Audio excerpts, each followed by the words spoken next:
উচ্ছে খেতে যারা একদমই পছন্দ করে না এই রেসিপিটা তাদের জন্য। এইভাবে উচ্ছের রেসিপিটা বানালে বাচ্চারাও খেয়ে নেবে।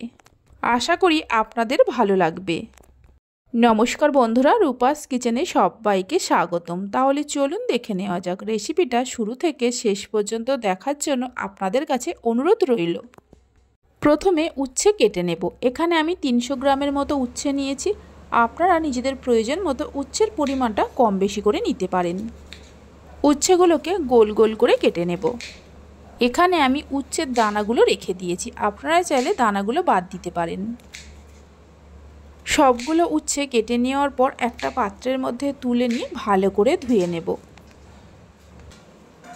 উচ্ছেগুলোকে ভালো করে ধুয়ে নেওয়ার পর এর মধ্যে দিয়ে দেব হাফ চামচের মতো নুন, মানে স্বাদ মতো নুন দিয়ে দেব, আর অল্প করে হলুদ গুঁড়ো দিয়ে দেব।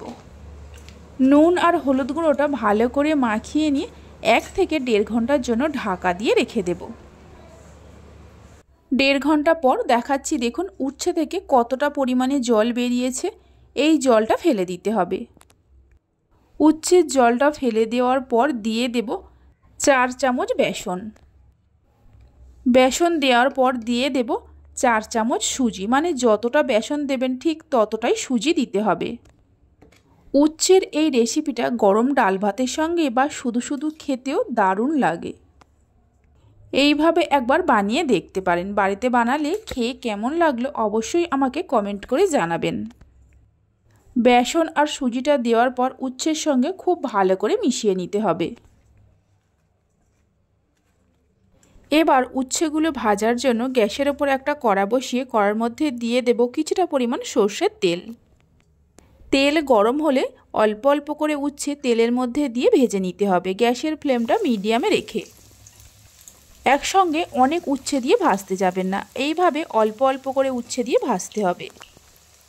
রেসিপি ভালো লেগে থাকলে অবশ্যই একটা লাইক করবেন। ভালো লাগলে চ্যানেলটি সাবস্ক্রাইব করে পাশে থাকা বেল আইকনটি প্রেস করবেন নতুন রেসিপির আপডেট পাওয়ার জন্য।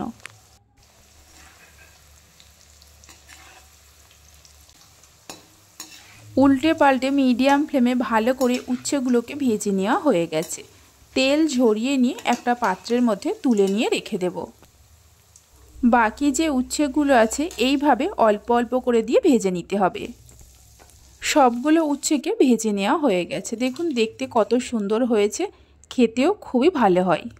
তাহলে চলুন ভিডিওটা আমি এখানেই শেষ করছি। আপনারা সবাই ভালো থাকবেন, সুস্থ থাকবেন। ধন্যবাদ।